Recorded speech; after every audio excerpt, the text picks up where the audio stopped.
Encontrar un buen comunicador en Luma hoy es difícil y ha sido excelente.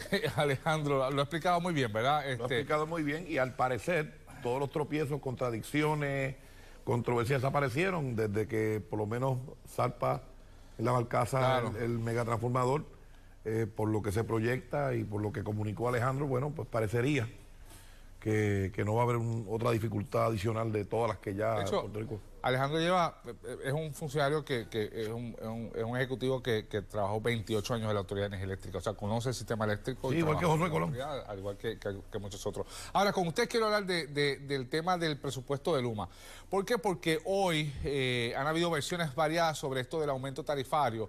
El gobernador ha dicho que no hay cabida para un aumento tarifario en este momento. Esto fue lo que dijo Pedro Pierluisi. No se debe estar hablando de aumento de tarifa. Lo que tiene que hacer es ajustarse al presupuesto que tiene y priorizar las áreas que yo mismo he señalado, entre otras, pero subestaciones críticas tienen que tener el debido mantenimiento, así como deben estar siendo mejoradas con los fondos operacionales y federales que tienen a su disposición. De igual manera, líneas principales de transmisión tienen que tener prioridad en el mantenimiento y en el reemplazo cuando es necesario. Y para estas cosas deben usar no solo los fondos operacionales que tienen, sino los fondos de FEMA que están disponibles. El gobernador dice que tienen que trabajar con el dinero que tienen asignado. Sin embargo, Luma, en su propuesta de presupuesto ante el negociado de energía, que tiene una vista mañana, ha dicho que no le da el dinero, que si se mantiene el mismo dinero tienen que diferir tareas y que la tarifa actual es inadecuada. ¿Qué hacemos con esto? Bueno, no es la primera vez que Luma dice que necesita más dinero y no sería la primera vez que entonces el negociado se lo niega, ¿verdad? El único aumento en precio que es un poco más difícil de tener es cuando hay un aumento en el costo del combustible, pero los demás pues ha habido reiteradamente decisiones del negociado, denegando los aumentos y las pretensiones de Ahora, me inquieta un poco el planteamiento de Luma de que, bueno, si nos dejan con el mismo dinero tenemos que diferir tareas. ¿Qué significa eso? Bueno, no sabemos. Fermín Fontanes nos dijo aquí a nosotros, a preguntas tuyas, le dijo al país que el servicio de Luma era deficiente. Se lo dijo el supervisor de parte del gobierno, que Luma estaba haciendo en su servicio, en sus capacidades, deficiente. Entonces, a la misma vez, Luma se vira y le dice al país que si no le pagan lo que ellos quieren, ellos van a diferir tareas y van a dejar de hacer, entre las tareas que mencionaron, son aquellas que evitan que en el futuro haya apagones como el que hubo la semana pasada. A todo esto, el gobierno, Fermín Fontanes en particular, dice que él no encuentra que hayan incumplido el contrato. Entonces, ¿cómo es posible que ellos estén diciéndonos que no van a hacer lo necesario para evitar en el futuro apagones como la semana pasada, que con eso admiten que les toca a ellos hacerlo, y que además están siendo deficientes? ¿Cómo es posible que Luma le manotea en la cara a los representantes gubernamentales que se supone que los fiscalicen, y los representantes gubernamentales a las 5:30 de la tarde no han salido a decir, a exigirles más respeto? Diferir tareas que significaría que alguien más se haga responsable de unas tareas de las que Luma se hizo responsable, y eso nos costará más. Eso nos costará a nosotros. Porque toca sus ganancias. No sé. Lo que está diciendo Luma es, aquí lo único que no, aquí la gente se puede afectar, pero las ganancias de Luma no. Eso es lo que está diciendo Luma. Tomás. Lo que ha dicho Luma desde el principio es que necesita más dinero, el negociado se lo ha negado. Va a ser el típico, ¿verdad?, ruego de más dinero para poder levantar una chatarra del sistema eléctrico que estamos administrando. Y sobre la marcha ya veremos qué ocurre. Si el gobierno identifica, más allá de una deficiencia, un incumplimiento en el contrato, tiene que ir a los tribunales, ¿verdad? Tiene que ir a los tribunales. Puerto Rico, hay mucha gente opinando sobre si cumplió o no cumplió, pero si hubiese en manos del gobierno, negociado tiene que fiscalizar, APP tiene que fiscalizar, pero la palabra última la tiene el gobierno. El gobernador tiene que mirar y tiene que la gente sentir que el gobierno está de parte de ellos y no de parte de Luma. Así que Luma habrá todo. Yo a veces creo que sí, acá está suicida en términos figurativos. Está con un chaleco, porque está haciendo planteamientos en medio de este caos que tienen, haciendo unos planteamientos que son hasta ofensivos. Son antipáticos. Así que me parece que no va a haber el aumento y ellos pues van a tener que tomar una decisión.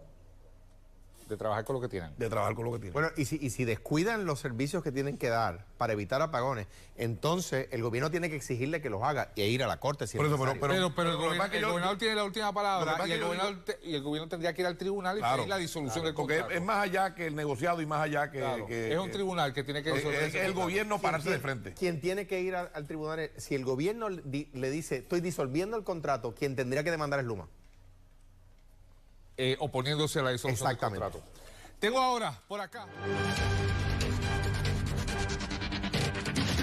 la primera pregunta ahora es para Eva Prado, candidata a la Cámara por San Juan de Victoria Ciudadana.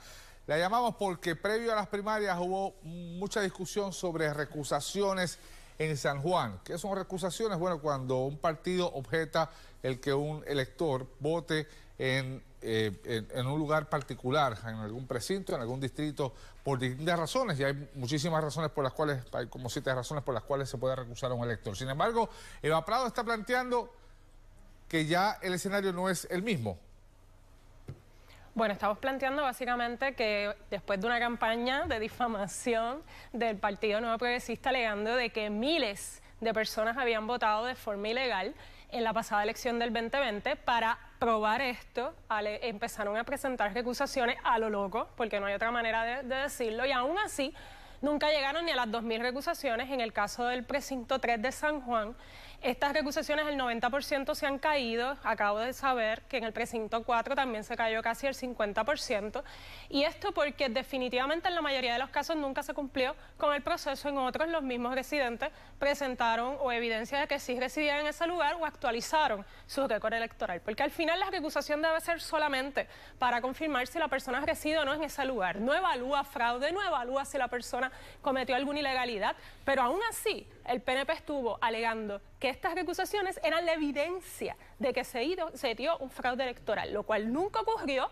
Hay un portavoz, de hecho, del PNP aquí presente que empezó a difamar hasta periodistas de que habían cometido fraude electoral porque precisamente se habían mudado del lugar. La teoría era de que había gente mudándose a San Juan para votar por Manuel Natal cuando no eran residentes de San Juan. Y en ninguno de estos casos se ha evaluado eso. De hecho, sé de casos de gente que incluso trató de demostrar que siempre residieron en San Juan durante el 2020 y le dijeron, no, ¿dónde usted reside hoy? Para ellos poder aclarar cualquier argumento de que se habían mudado con la intención de votar por Manuel Natal o que habían cometido alguna ilegalidad, o incluso se trató de decir que esas personas nunca vivieron en la residencia que es dotada en el registro electoral. Todo eso se ha caído, todo eso fue falso. Así que de cara a las elecciones generales, ¿qué implica esto? Implica que por lo menos en el caso de estas recusaciones fatulas, en mi opinión, con respecto a San Juan, estas personas no han sido inactivadas del registro todavía. Van a poder votar por Manuel Natal. Van a poder votar. Lo que sí le estamos pidiendo a todas esas personas es que hagan lo correcto, actualicen sus datos electorales. Esto no tiene nada que ver con fraude, tampoco deben de sentirse intimidados por las acusaciones que se levantaron. Lo que tienen que hacer es aprovechar que pueden hacerlo a través de la red en ERE, que es una plataforma que tiene la Comisión Estatal de Elecciones, o ir a la JIP, actualice sus datos, vote donde usted reside y no va a tener ningún problema. Gracias, Eva Prado, por llegar a esta primera pregunta. Candidata a la legislatura.